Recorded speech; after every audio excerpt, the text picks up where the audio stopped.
But the Lord always remind us, tungod kay iya ta ginapatubo physically, spiritually, nagikinahanglan ta mahimong fighter.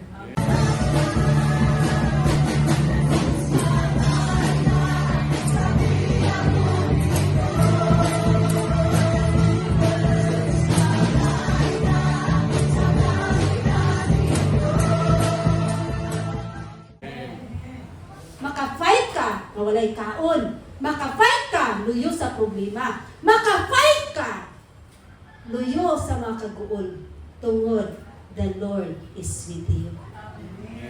He is always with us. May igsoon. Sumuna ang kaimportante sa pagkabanhaw. Dili yano na banhaw-banhaw raliha. Kundi na banhaw yun siya. Aron ikaw makabaton o kadaugan. Nagmadaugon kita sa tanang problema, sa tanang pagsulay, sa tanang kalisod ng kinabuhian. Naigsuon, dili mabaylo ang kalipay nga ako na tagamtaman sa dihang na ilhan ako tinuuray, ang Ginoo na sinati na ako tinuuray, ang iyang nasinati, siyang pag-antos, siyang pagpakamatay, o siyang pagkabanhaw. Sinatia kanunay ang pagkamaayo sa Ginoo. Kung nag-alagad kita, kinahanglan alagad nga tinud-anay. Dili lang alagad-alagad, kundi alagad nga tinud-anay. Kanang alagad-alagad para naman na sa eleksyon. Alagad karon kay siya may yun. Pagkasunod, aray mo kung alagaran. No. Siya atong alagaran tungkol siya tag-iya sa ato ang kinabuhi. Mabata pa ka, mabatanon, mahamtong. Siya'y tag-iya sa ato ang kinabuhi. Next. Hallelujah.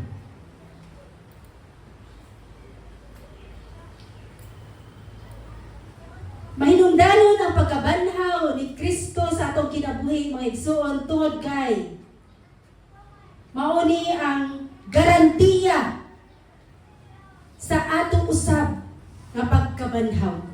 Lingon sa Filipos chapter 3, 10 to 11. Ang tinguha ko lamang mao nga mailako si Kristo o masinati ang gahom sa iyang pagkabanhaw, makaambit sa iyang mga pag-antos o mahisama kaniya. Diha siyang kamatayon uban sa paglaom nga banhawon usab unta ako. Mo nagiingon ni Paul. Nagikinahanglan ta makasugakod sa tanang mga pag-antos ning kalibutana samtang nangalagad ta sa Ginoo. Kung nasinati pa ni Jesus Christ ang tanang mga pag-antos nga siya Ginoo, siya nag-perform og mga milagro, siya nag-ayo sa tanang mga balatian, sa tanang mga sakit, iya gibanhaw ang patay, iya gipalakaw ang bakol, iya gi-open ang buta, gipakita, og iyang gipadungog ang bungol. BI gani siya. Tungod siyang nabuhat, ikaw, unsa may nabuhat? Unsa atong nabuhat? Wala! Pero grabe ang grasya sa Dios na gihatag nato. Only the love. The mercy. Love and mercy. Maura gyud na una-una. Labisan wala tay nabuhat. Pero gihigugma ta sa Ginoo. Si Jesus dagan kay siya gibuhat. Ano man siya naabot sa pagpakalan sa krus? Nakita dagang mga kabalang subaan ng mga gipangbuhat. Tungod kay garantiya ang pagabanhaw ni Kristo nga kita unta usab mabanhaw mo nang giingon ni Paul. So dili nato imon nga unta, kundi ato i-claim nga kita jud mabanhaw pinaagi ni Kristo mo nagikinahanglan tang mula hutay maigsoon magpadayon maigsoon bisan tinuod grabe daghan grabe kalisod ang atong mga nasinati Kung magtestimony ka na usa, siguro, pila na kay kabalding mga luha, mga atak diri. Samtang magtestimony na usa, isulti niya yung kasakit. Kaguol, sunod na po, isa na po. Pero kanatanan, pirtira ng gamaya, kaysa na sinati ni Kristo. Una, grabe ka init sa panahon karon, mag-ana na rin natong matas ka init. Pero grabe na ang sinati ni Kristo. Una, we need to be strong. Magmalig-on ta, mga igsoon. Aron, nga kita makabaton usab sama sa nabatunan ni Kristo Jesus nga nabanhaw kita usab. Banhawon, mga igsoon. Una ang ipamulong ni Paul sa mga taga Pilipos. The last, mga igsoon, ang pagkabanhaw ni Kristo Jesus mao nga garantiya kini sa umaabot nga paghukom. Naa sa buhat Acts chapter 17 31. Buhat 17:31. Hallelujah.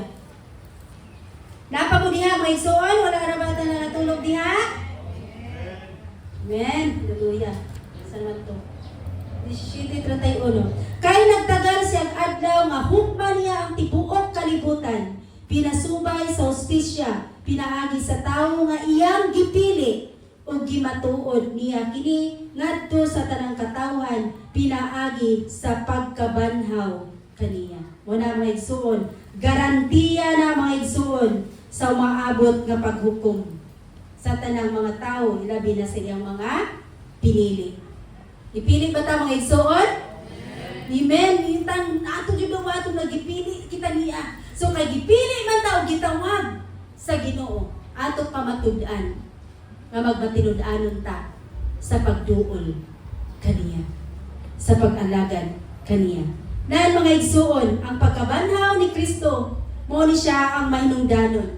Og ato na hinungduman nga ang pagkabanhaw ni Kristo, mga igsoon, gi-proklamar na siya, mga igsuon, sa mga angel, di ba? Kay nung ta sa story nga sa diha sa iyo sa buntag sa Domingo, ang angel nakasinati dito nga nagbanhaw na si Kristo. Wala na siya dito sa lugnanan. Sa to pa nabanhaw, so ang angel nagdeklara na nabanhaw si Jesus.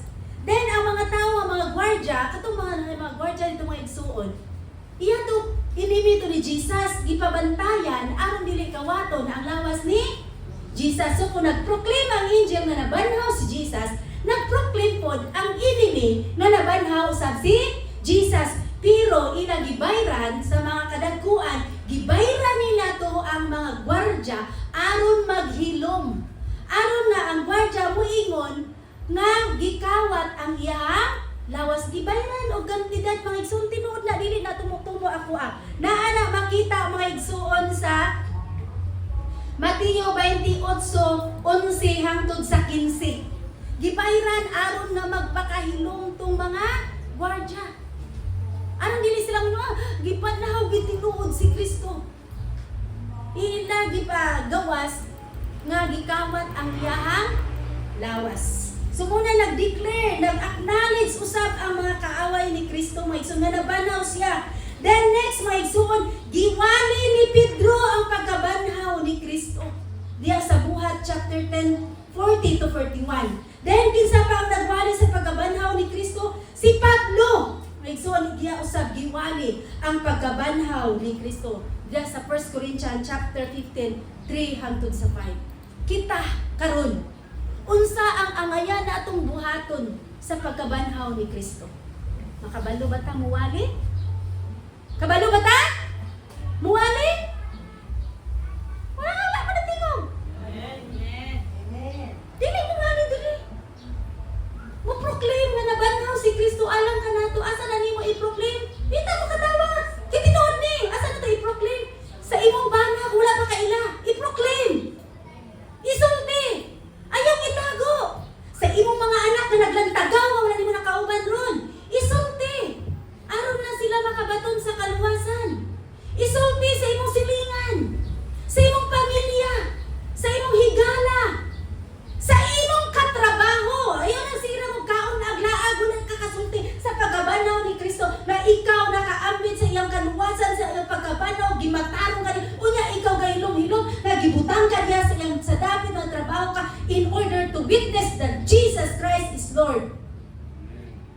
mga witness. Imo taguan. May sama ta sa mga inimil ni Jesus na gitaguan aron dili madayag si Jesus hari sa tanang hari. Ato i-declare, ato i-proclaim, ato i-acknowledge, ato ipaila. Unya, unsa man to pag ipagpaila? Ningon